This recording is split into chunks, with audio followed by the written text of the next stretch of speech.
You know anybody, I'm not talking about the folks who've been taught here. You know anybody that thinks that way? God first, you second? I don't. And yet if I went out into the street and said, God first, you second, people would say, yeah, right. That's what it says right here. In fact, that's what it says in every, and I'm going to say it in every damn book of the Bible. God first, you second. God first, me second. But in this me first generation, no one wants to hear that. So it's kinda, but not really. And that's what I call disingenuous worship, or disingenuous worshipers. You might say, well, that's pretty harsh. Well, listen, haven't I been saying, and hasn't it been said here for so long, if you're going to be a Christian, be one.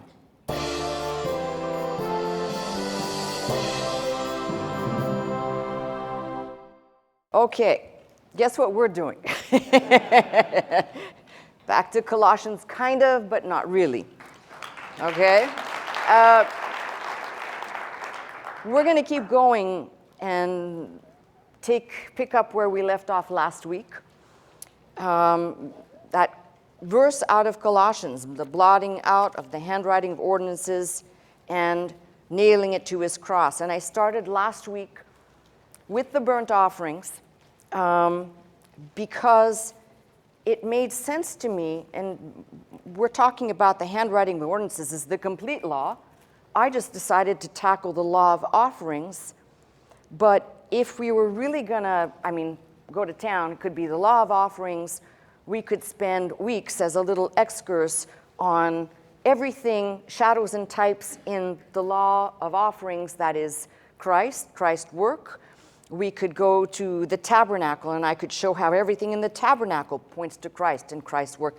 So almost uniquely, you can go overboard. You can kind of do this to the degree where you're seeing shadows and types in everything, which I don't want to do.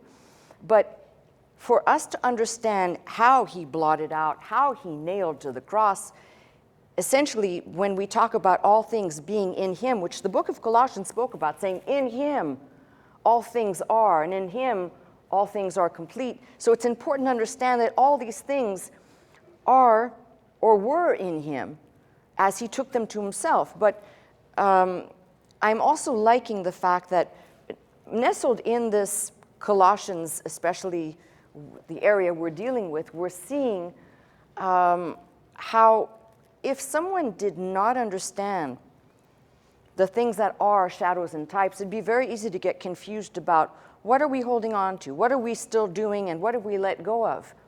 And then, as I said, inside the shadows and types, especially of the offerings, we find some truly amazing things that maybe help us not only to better understand the how of Colossians 2:14, but equally, I think, brings to life some of the offerings. So I'm taking you back to Leviticus.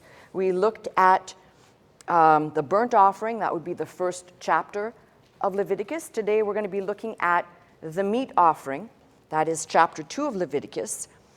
And I said this last week. It's been said here. This should be ingrained in your mind. There are 5 offerings to God here. Burnt, the meat offering, which is either called meat, meal, or grain offering. The peace offering, sin, and then trespass. When God laid them out, God started with the burnt offering, the thing that's most precious and dear to him, and finishes with the trespass offering. When we come to God and we begin our approach, we don't start at the burnt offering, we start at the end, the sin and the trespass, and we work our way to the burnt offering if we ever get there. And this is where, I'm going to tell you, this is, at some part of this message, we'll be drifting in and out of the shadows and types to the reality of the offering, but also how it is applicable to us and how we should understand. Maybe there's an underlying message here we should take with us today of great import, I think. So let me start with, I'm going to read actually for the folks who are at home who may not have a Bible. That always is kind of helpful. I always think everybody's got a Bible, not so. So, and this may appear as very boring for some people, Most people, I've met people who say, I just skipped over the book of Leviticus, it's so boring. It's just instructions on how to. Oh, no. And when any will offer a meat offering unto the Lord, his offering shall be of fine flour. He shall pour oil upon it and frankincense thereon. He shall bring it to Aaron's sons, the priest, and he shall take thereout his handful of the flour thereof, and of the oil thereof, with all the frankincense thereof. And the priest shall burn the memorial of it upon the altar to be an offering made by fire, a sweet savor unto the Lord. And the remnant of the meat offering shall be Aaron's and his sons. It is a thing most holy of the offerings of the Lord made by fire. Now here's where it gets interesting, because this is going to all sound the same for a while, but it's not.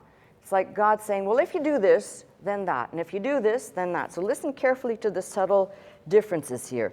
If thou bring an oblation, which is simply an offering, it's the same word. If you want to look back at verse 1, where it says offering, this is the same word. King James didn't like to use the word offering twice. So if thou bring an oblation, which is simply an offering of a meat offering, baken in the oven, it shall be unleavened cakes of fine flour mingled with oil, or unleavened wafers anointed with oil.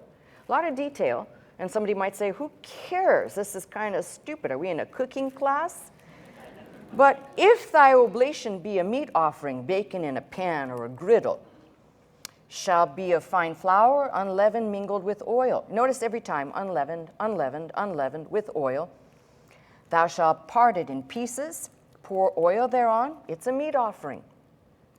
If thy oblation, thy offering, be a meat offering, baken in the fry pan. So we went from bacon in the oven, then we went to a griddle, now we're in a fry pan. Shall be made of fine flour with oil. Thou shalt bring the meat offering that is made of these things unto the Lord.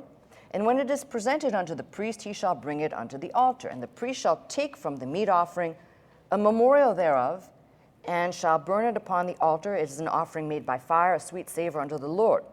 And that which is left of the meat offering shall be Aaron and his sons. It is the thing most holy of the offerings of the Lord made by fire.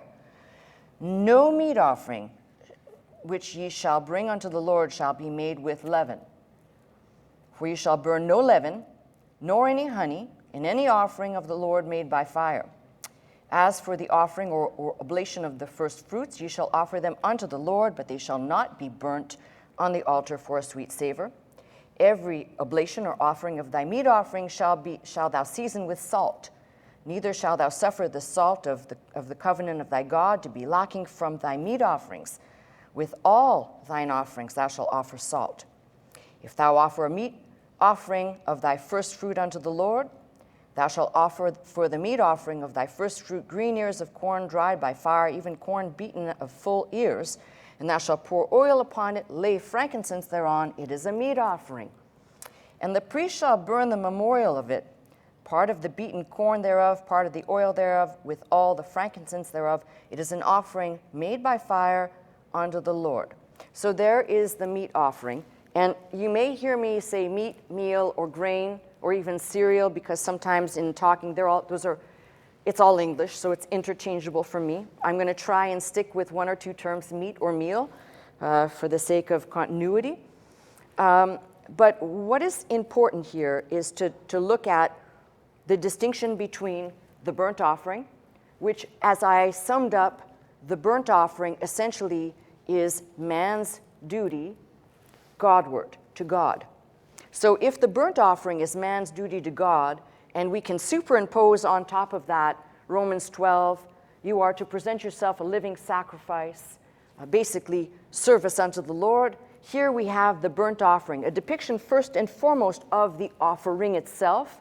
Remember, I'm trying to look at shadows and types. So over the offering itself, that is Christ, who was wholly consumed. It's not as though in the theories of, did he really die on the cross? He didn't swoon. He wasn't resuscitated.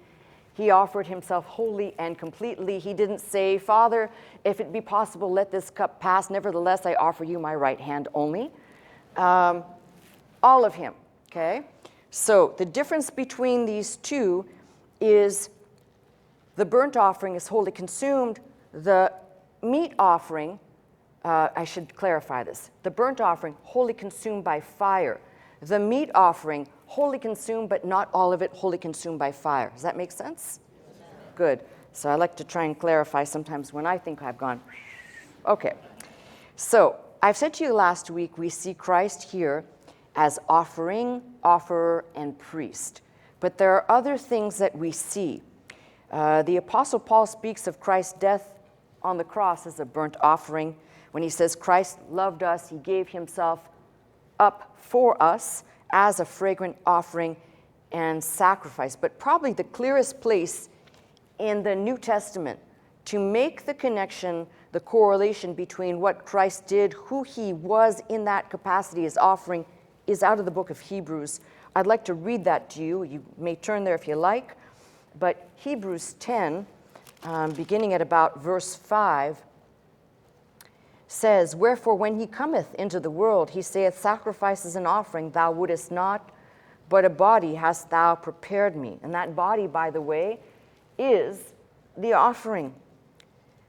So, in burnt offerings and sacrifices, verse 6, "For sin thou hast had no pleasure. Then said I, Lo, I come, in the volume of the book it is written of me, to do thy will, O God." Above, when he said sacrifice and offering and burnt offerings and offering for sin thou wouldest not, neither hadst pleasure therein, which are offered by the law.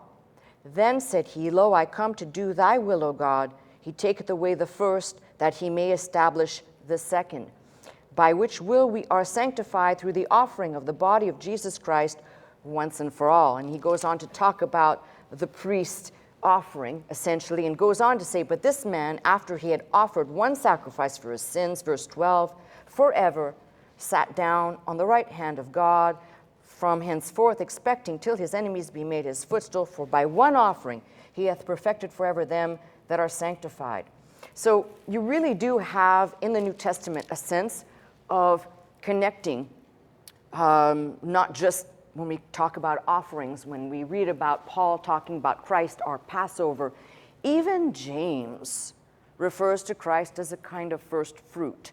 So it's kind of interesting to see, if we look hard enough, this is not a stretch. This is not some, I'm on some wavelength that's not part of the scriptures. No, this is really unfolding and, in my opinion, giving richness to not only the Leviticus portion, but to our text we're dealing with in Colossians to understand all this.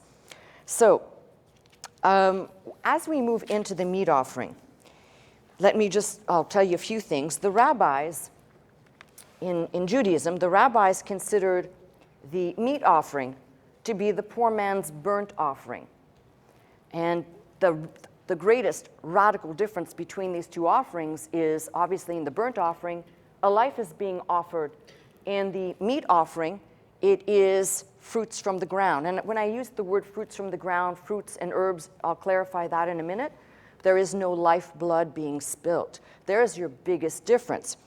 But the rabbis basically concluded this was the poor man's burnt offering. I'm not going to go there. Okay, I could in my mind say, yeah, that sounds right. But the only problem is when we go to analyze this, remember, you can't understand the Old Testament without the New and vice versa. When you begin to analyze this, you realize this couldn't just be another burnt offering. There has to be something more. So before we come to that conclusion, we'll do a little analyzing of the text. But let me just say this. First, the first thing that we can know about this offering is, like the burnt offering, in what it may have had in similarity, it was a sweet savor, as the burnt offering was. And as the burnt offering was, there is no thought of sin on the part of the offerer. It's simply an offering being brought. It's not the sin and trespass offering. You're not coming here under penalty. That's why I said it's important to understand God starts first with the burnt, and then the meat or meal, grain, cereal, whatever you want to call it, peace, and then to our condition. When we approach God, we start here. If we even take the steps, we start sin, trespass, peace, meal or meat, and then burnt offering. If we ever get there, and I say if because the bulk of the church world, leaving the Old Testament behind and not doing the work that I've constantly said, be a Berean, you pick this apart, analyze, inwards, outwards, Greek, Hebrew, do all that you can, you begin to see the connections here are not just paper thin, they go through the whole scripture. So, important. First thing, sweet savor, but no sin is in mind for the offerer. Now, if we were going to compare between the offerings, for example, the sin offering wouldn't be a sweet savor unto the Lord. Okay, so we have to kind of put these together. Now, let me take a new page here. What we have in this offering specifically, we have flour. Somebody's going to tune in and say, oh, the cooking channel. And let's see how we spell that, frankincense. I always mess this one up, frankincense. Flour, oil, frankincense. So, as I said, the immediate thing we see between the first offering of the burnt offering and the meal or meat offering is I don't see a bullock, I don't see any prescription for life, I just see fruit of the ground. This becomes important for a reason, and you have to forgive me, but it's very difficult to explain this without turning there. So if you want to go with me to Genesis 1, wow, it's way back then, and I believe it's verse 29. Let's see. Yes. Now, in Genesis 1:29, God said to Adam, behold, I have given you every herb bearing seed which is upon the face of all earth, and every tree which is the fruit of a tree yielding seed. This is what I want you to really wrap your mind around. He says, to you it shall be for meat. So, if there is a distinction here, and I want to try and make this well put, this is a kind of it's complicated. It's a complicated concept, so I'm going to try and simplify this. The fruit of the herb and of the tree was Adam's portion. Life always belonged to God. So when we begin to separate the offerings, we see something very distinct. In the burnt offering, a life is being offered. This is something that belongs to God, that's being rendered back to God, versus in the meat or meal offering, what's being offered are essentially the offerings that are the offerings of man, or the portion of man. Does that make sense? I'm going to say that again because not all of you answered. And when I ask you this, please, it's important. I'm trying to figure out if you're following, because if you're not, it's important. These become important pieces in understanding the offerings. So let me repeat real quickly. If Adam's portion was what came from the trees, the herb, the fruit thereof, and that's his portion. Everything else, the scripture confirms this. Everything that God has created, but specifically life, belongs to him.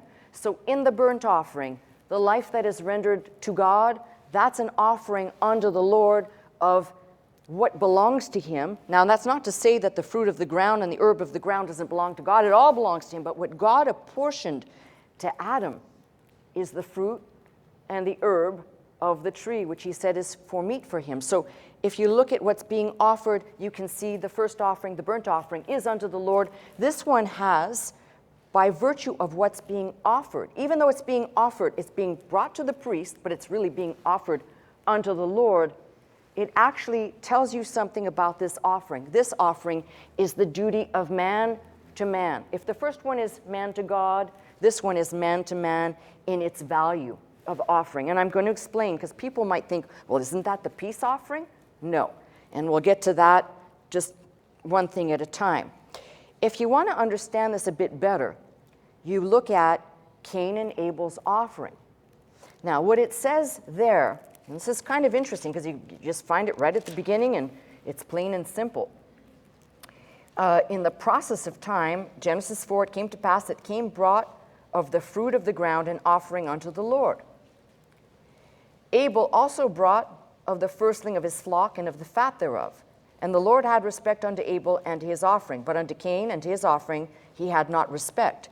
Well, I want you to think of it. Now, we're talking in theological terms. I'm sure that God to Cain and Abel wasn't talking in these high technical theological terms. But catch the picture here. Cain offered, remember, the ground has been cursed. The curse has already been given. Cain is basically offering back to God, not that there's anything inherently bad with this offering, but he's offering the offering that is the portion of man back to God, which is cursed, instead of offering to God God's portion, which would have been a life, which is exactly what Abel did. I've always said this. I've been saying this for years, that if one didn't even understand the portion that belongs to God, which is life, versus that which might be man's portion, this sideways offering, if you will, it would be very easy to say, well, God was just ornery, and he decided that day he didn't like it. No, he says he had no respect of his offering. So it's important to understand that with God, these subtleties actually matter. With God, it's in the details. He actually is looking for all of these. We read this and we say, but there was no law given. Well, there was some instructions that they had. There had to be a designated place where they offered, and there were instructions. We just don't have them. How's that? So how this comes down, if you see it right here, Cain's offering is frowned upon. Abel's is accepted. And what did Abel's offering have? Remember, they were not eating animals yet. Animal consumption, we're not talking about God killing an animal to give them clothing either, but animal consumption only happened after the flood. So what we're looking at is essentially one coming to God and following what I would call the prescribed way that God said this do, and the other one, Cain, basically saying, well, why offer up the portion that belongs to him when I'd be really willing to give up this little paltry portion here that's not as prescribed. So there's a lot in here that brings you back to the offerings to make you kind of see how this correlates.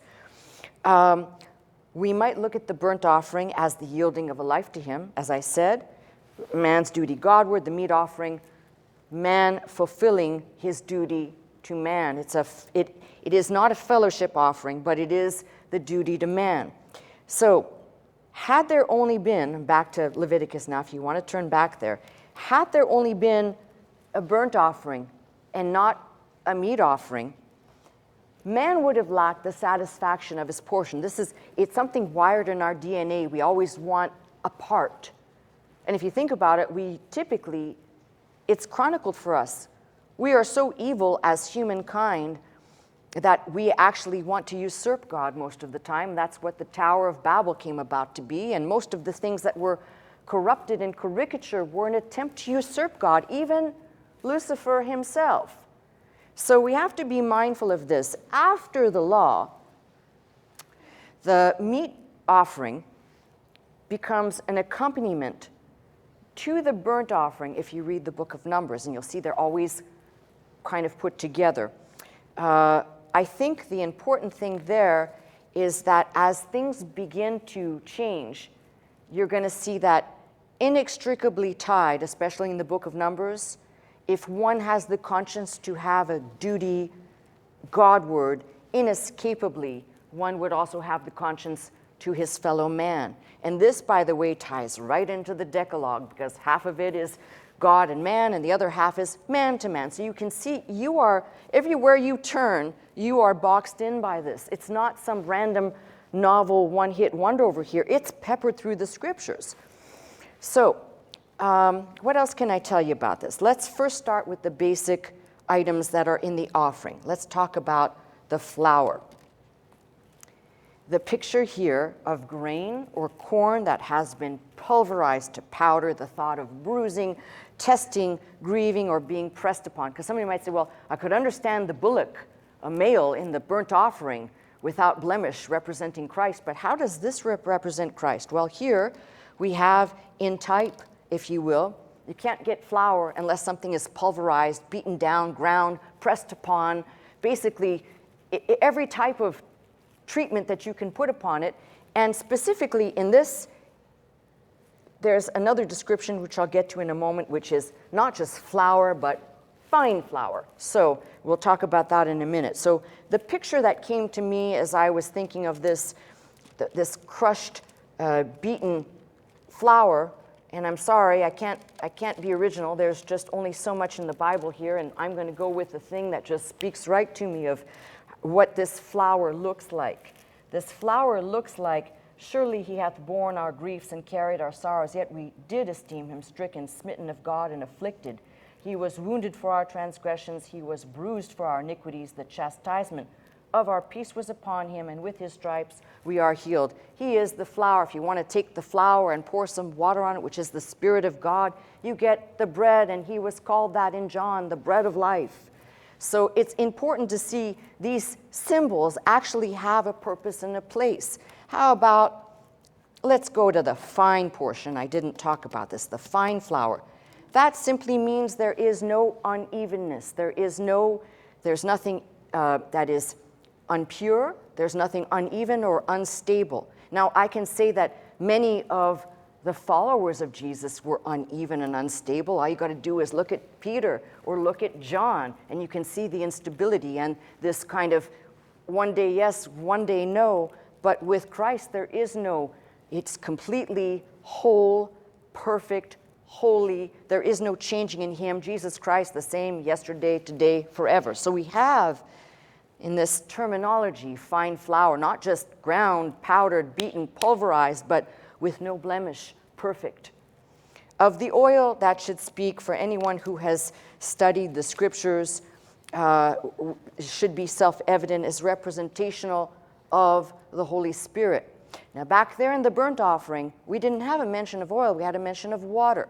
There, same thing, the water is representational of the Spirit. Here we have it being represented with oil, the oil of anointing. But what's interesting is this broken bread, that is, or this crushed flour, if you want to call it that, and then the oil goes on top of it. All I keep thinking about, it's almost like when I'm talking to you, there are so many scriptures that just rush in of thinking of Jesus when he was being baptized, and then how we see the Spirit descending on him. Here is the oil essentially being poured upon him publicly that all could behold. So we've got this concept there. And then ultimately, last but not least, we have frankincense, which, as you know, at the birth of Christ, we had those, they were not three wise men as people supposed, but there were three gifts, frankincense, myrrh, and gold. We have here frankincense, which is a reoccurring theme. Interestingly enough, frankincense does not have a strong perfume or aroma until it is put to the fire, and then and there the sweetness of its odor is released. Which brings me, I have to go back to Leviticus, which brings me to why the reference, and I'll repeat this, I'm not done, but I'll repeat this again, why there is a stipulation here. For example, the frankincense is, as I said, can be burned. But there is a mention here where it says, no meat offering, verse 11, 2:11, which ye shall bring unto the Lord shall be made with leaven. Leaven is always the symbol of unclean or of sin. Remember in the New Testament, beware of the leaven of the Pharisees, beware of the leaven of the Sadducees, or beware of the leaven of Herod. So no leaven. Remember all these, unleavened, unleavened, unleavened. For you shall burn no leaven, nor any honey. Now the honey, that makes perfect sense, because honey put to fire spoils. It goes rancid or putrid. And if you want to kind of extrapolate from that on the other side, why in verse 13 it says, every oblation or every offering of thy meat offering shall thou season with salt. Salt is the preserver. So you have one that has the capacity when it comes in contact with heat to putrefy and spoil. This is why he says no leaven, no honey, but salt, which is always the preserver. So it's kind of interesting. If you look at all the things in here, you go to the New Testament where it says you are salt of the earth. I think a lot of people don't even realize that concept is preserving. We are those who have been called by God. We are the preservers, if you will, when we spread the words of life of Jesus Christ. We indeed become that salt. So now you might say, well, what part of this offering am I? Well, right now you're nothing, okay? Just wanted to say that. Felt good. Okay, hold that thought for a second. So we know salt, preserves, and it prevents corruption, while leaven, the sourdough, if you will, is usually used to denote corruption. So this offering is supposed to be made, we'll call it in sincerity. We have that in the New Testament when it says, let your offerings be made with sincerity, not with the leaven. It's crucial to understand all of these instructions. If you're just looking at it and you're looking at them as food items, they speak nothing. But if we compare, for example, the burnt offering and the meat offering, or if we compare the meat offering to the sin offering, we begin to see the differences. We begin to see, for example, how, as I referenced earlier, that the meat offering was not wholly burnt, but wholly consumed. Here, in the meat offering, I've now kind of tried to explain how we have this. It's not fellowship, but it is man's duty to man. And the burnt offering is man Godward. So these are the two ways of kind of distinguishing between the two. And then something more. See, it says here, if you read carefully, it's an offering unto the Lord, but the priest shall take from the meat thereof a memorial, shall burn it, but there is a portion that will go to the priest to be consumed. And now, here's where it kind of gets interesting, where you can kind of drift in and out of the types. If it is for the priest to be consumed, I no longer want you to think along the same wavelength as I've been talking, but the priests translate for us in the New Testament as all of us. We're all partakers. We are a royal priesthood. So when we talk about the priest partaking, we actually get to partake of that. But let me say something on that. If you really look at what happens with the burnt offering and the meat offering, everything is consumed. Now, in the burnt offering, God gets it all. There may be some parts left over. I'm not going to get into the minutiae of that. In the meat offering, it's wholly consumed to whatever degree it's distributed. It's wholly consumed. There's nothing left. So I could stand here and say, in the burnt offering, now bring this back to us now. In the burnt offering and in the meat offering, what's left for the believer? Nothing. I just said, but we're priests and we feed on this. Yes, but if the expectation is that something should remain, you and I have not yielded ourselves to God. That, my friends, is the problem with the bulk of the church. See, we don't talk like this anymore. If you listen to sermons and messages from maybe early 1900, old-timey stuff where people could still talk about sin and repenting, and people didn't go, oh God, what's that? I'm not too guilty. I haven't done anything bad. But if you look back on that time, there's definitely, I'm not going to say in every message, but in those who were preaching the gospel, there was definitely this understanding. We weren't coming into the church of Jesus Christ to receive anything but salvation, to receive anything but forgiveness of sins, to receive anything but the promise of eternal life, which take that now into the age and decade we live in, where people only want to come into the church asking, well, what else is God going to do for me? What else am I going to get? What am I going to, like a bunch of petulant children thinking that all there is just gimme, gimme, gimme, gimme, and there isn't any time to really contemplate, what have I really sacrificed and given to God? What have I really let go of? And if you look in your heart, I'm not going to say all of us, but some of us cannot answer that question openly or truthfully, because it would be blatantly clear that we have not yielded ourselves, that we have not come to that place. We're still in the give me, I want, I need, like a child, like a baby that only has wants and needs, or as it's been said here, like has been described as a drawing as a flathead, right, with wants and needs. That's how it was described here. So it's important to understand that these offerings, they symbolize, they show us, I'm trying to show you when we say how it was nailed to the cross, how the handwriting of ordinances were fulfilled. Well, if all these things typify him and our relationship, God to man and man to man, then there is no issue for me if I'm in Christ, then I am in his, it's going to sound weird, but if I'm in Christ, I am in his accomplishments. I am faithing in his finished work, and therefore I'm no longer looking for, give me and what can I get, but rather, my God, what have I received already? I've said, if God never did another thing for me, the very fact that he deigned to condescend to take me, little old me, and I'm not going to paint myself as Mother Teresa, I've said that's kind of like, it still boggles my mind. All these years later, and I still say, like the song, why me, Lord? But hey, I'm not asking you to take your hand off or anything. I'm just saying, wow, because I realize that I came into this world as an absolute destitute pauper, and that's the way I'm going to go out unless I am in Christ, faithing and trusting in him. In that case, I go out with the riches of Christ, which are inexhaustible, incomprehensible, and beyond the human realm. We never tap into that. We spend most of our time with the handout. So these offerings teach me that. Something more. There's more here to kind of mull around.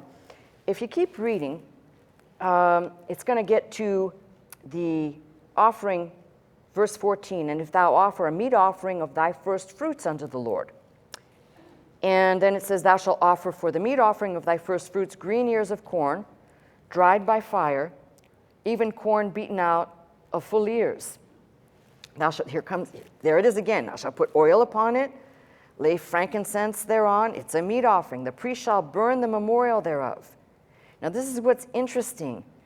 Part of the beaten corn thereof, part of the oil thereof, with all the frankincense thereof. It is an offering made by fire unto the Lord. So this is a little bit different. And to understand this part, you've got to turn to Leviticus 23.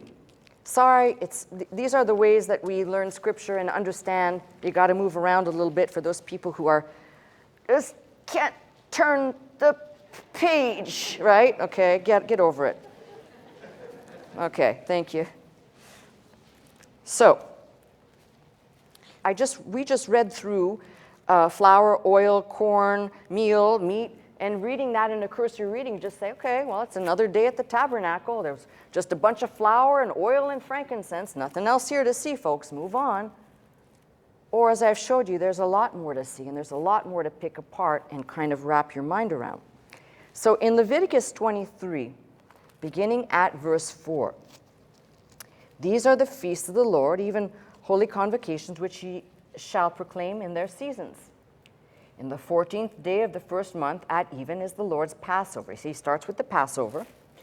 And then the 15th day, the same month, is the feast of unleavened bread unto the Lord. 7 days ye must eat unleavened bread. The first day ye shall have an holy convocation. Ye shall do no servile work therein. But ye shall offer an offering made by fire unto the Lord 7 days, and the 7th day is a holy convocation. Ye shall do no servile work therein. And the Lord spake to Moses, saying, speak unto the children of Israel, when ye come into the land which I give unto you, ye shall reap the harvest thereof. There ye shall bring a sheaf of the first fruits of your harvest unto the priest. He shall wave the sheaf before you, to be accepted for you. On the morrow after the Sabbath the priest shall wave it. And ye shall offer that day when ye shall wave, when ye wave the sheaf of a he lamb without blemish of the first year, for a burnt offering unto the Lord. And the meat offering thereof, they are back to back right here, shall be 2/10 deals of fine flour mingled with oil, and an offering made by fire unto the Lord for a sweet savor. And the drink offering thereof shall be of wine, the 4th part of an hin. Keep reading. Ye shall eat neither bread, nor parched corn, nor green ears, until the self-same day that you have brought an offering unto your God. It shall be a statute forever throughout. So essentially, God first, you second. You know anybody, I'm not talking about the folks who've been taught here. You know anybody that thinks that way? God first, you second? I don't. And yet if I went out into the street and said, God first, you second, people would say, yeah, right. That's what it says right here. In fact, that's what it says in every, and I'm going to say it in every damn book of the Bible. God first, you second. God first, me second. But in this me first generation, no one wants to hear that. So it's kinda, but not really. And that's what I call disingenuous worship, or disingenuous worshipers. You might say, well, that's pretty harsh. Well, listen, Haven't I been saying, and hasn't it been said here for so long, if you're going to be a Christian, be one. Don't fake it. Don't try to walk and act and do like the cookie cutter that people believe. Oh, that's a Christian. When you walk like that, when you talk like that, no, when you walk in the power of God's Spirit, trusting Christ, it's very simple. And you find out that maybe the authentic Christianity that most people actually really are craving for, they can't find because no one's telling them. Get off of yourself.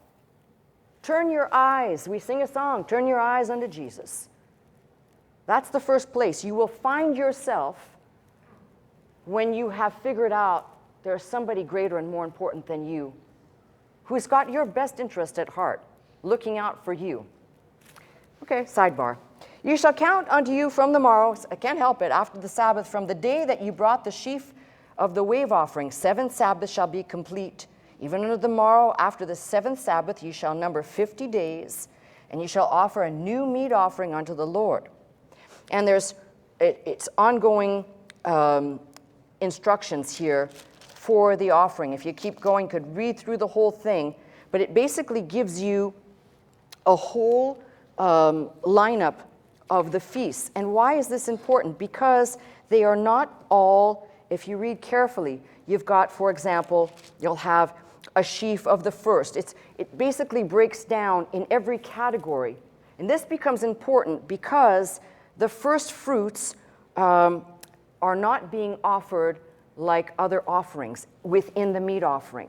They're being offered differently. And I go back, turn back to where I was, and read once more. If thou offer a meat offering of thy first fruit unto the Lord, thou shalt offer for the meat offering of thy first fruit green ears. So he's giving a specific thing, green ears of corn dried by fire, beaten of full ears, and thou shalt put the oil, lay the frankincense, and it's a meat offering. And then it says part of it beaten, part of the oil, part of the corn, all the frankincense. So what we are to understand here, again, here's another type you've got to move with. If Christ is indeed the first goer and the first fruit of our faith, there cannot be any leaven attached to a first fruit offering. There cannot be anything that spoils. So you see, when I come back to this, you wrap all these types up, and I could keep going because there's a lot more. I just don't want you to walk away going, she just kind of dumped a whole bunch of stuff on me, and I can't seem to dig out of what she dumped. But that may be the case right now anyway, but I'm just saying to you that the main thing that is a takeaway here is the typical application of all of these types.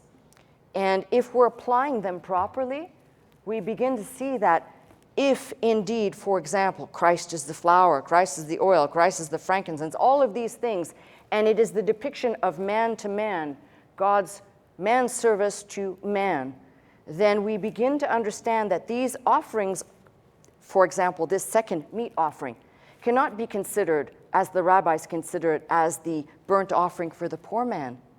Its distinctions, as I've just shown you, are far away to be compatible in that same mindset. Now, although there is, as I said, no sin in the mind of the offerer, what we are seeing, and I'm going to use this term, but do not call this a fellowship offering.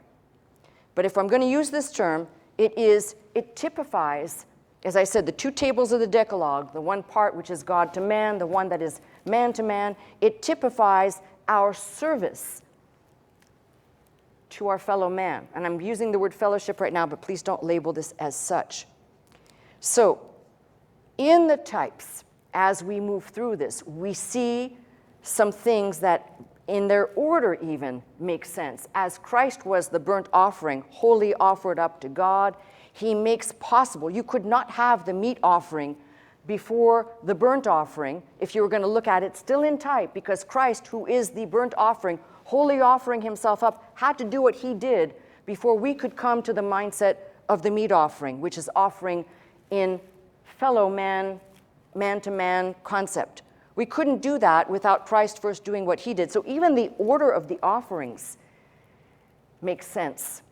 Now, if you're still kind of looking at this and saying, okay, you've described all this, and you go back to the discussions we've been having out of Colossians, how it says, blotting out the handwriting of ordinances. Well, these were ordinances. These were mandates. And although these, the first three at least, are voluntary free will, they were still part of a prescription that God gave that said basically to fallen man, this is the way of approach. And if you want to approach me, this is how you're going to do it. And failure to listen to God was essentially God basically saying, you cannot be in fellowship with me. Failure to comply.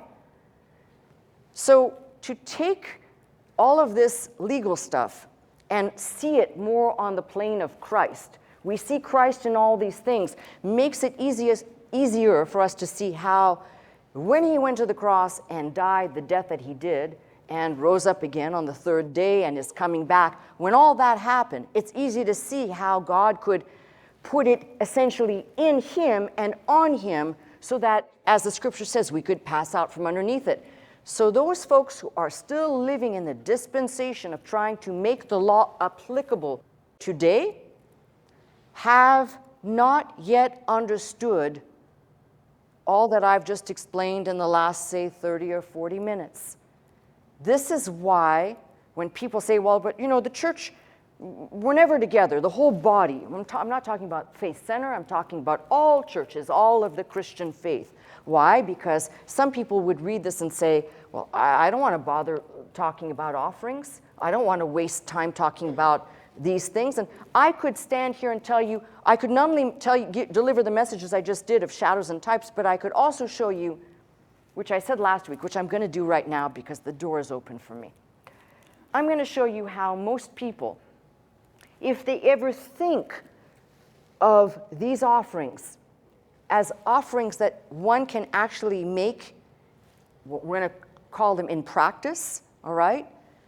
There are very few people who would be willing to give an offering in the way of a burnt offering. In other words, I place it all there, I watch it go up in smoke, and the consequences of that thing burning and being wholly consumed do not faze me, they do not concern me, for I have done my part of what the Lord has called me to do. Most people come wanting to substitute the burnt offering for a meat offering, something that's of lesser value, that's of our portion, not God's. And the mindset is essentially, if you think about it, that works flesh mindset. It's more important for my fellow man to see me and acknowledge what I'm doing than it is to do something in secret, according to Matthew 6, that only God sees. Any takers for that? Yeah. Okay. What I'm going to say then is, because I think I'm done explaining my shadows and types, and I think any more would kind of like be beating a dead horse. So now let me take the rest of the time to talk about how, in my mind, we have more people bringing leaven. You're not going to like what I'm going to say, by the way, so don't think it's going to be something you're going to feel good about. I'm not talking to you, though. I'm speaking in general. Most people will bring leaven with their offering. And do you know why? Because in their mind, I'm not saying this to be cruel, I'm saying this to be truthful. In their mind, they have not yet understood a concept. You know, when we talk about giving here, and I've taught on this for years, giving with no strings attached. Over the years, where I've tried to tell people, when you give and you are giving and putting in God's storehouse, wherever that storehouse is, whether it's Faith Center or some other church, wherever that is, you are not doing God a favor, nor are you doing something for your fellow man. You are doing something that when God said, if we're going to use these types, you are doing of your own free will, of your own volition. There's been no coercion, but you're doing it as a worshiper. Most people think their sin and trespass offerings are worship unto the Lord. No, they're not. Do you see what I'm trying to explain? Is that how we understand all of this also affects how we understand giving and finances in the church. Failure to understand and separate these offerings and rightly understand them and rightly divide them, you'll have people all the day long wanting to offer up a sin or trespass offering, trying to make you believe or God believe that it's worshipful. No, that's your duty. Now, and I'll get to the sin and trespass, but I put the sin and trespass offerings in a different compartment completely. But that's what happens by and large. So the reason why we have people who have never been taught giving and can't get the concept. Now, I live a certain lifestyle, and I try to live by that lifestyle. I don't tell you, I don't say do as I do, but I'm telling you how I see things. I have participated in, for this ministry and various other things. We'll call it benevolent works. And guess what? It's nobody's damn business. And the very fact that you feel the need to tell somebody else the deed that you've done basically negates what you've done. Matthew 6 says, when you give, when you do your alms, when you give, you do it in secret. You don't go and tell people. You don't try and get, oh, look at I gave this and now I want to be recognized for it. All of this ties into that.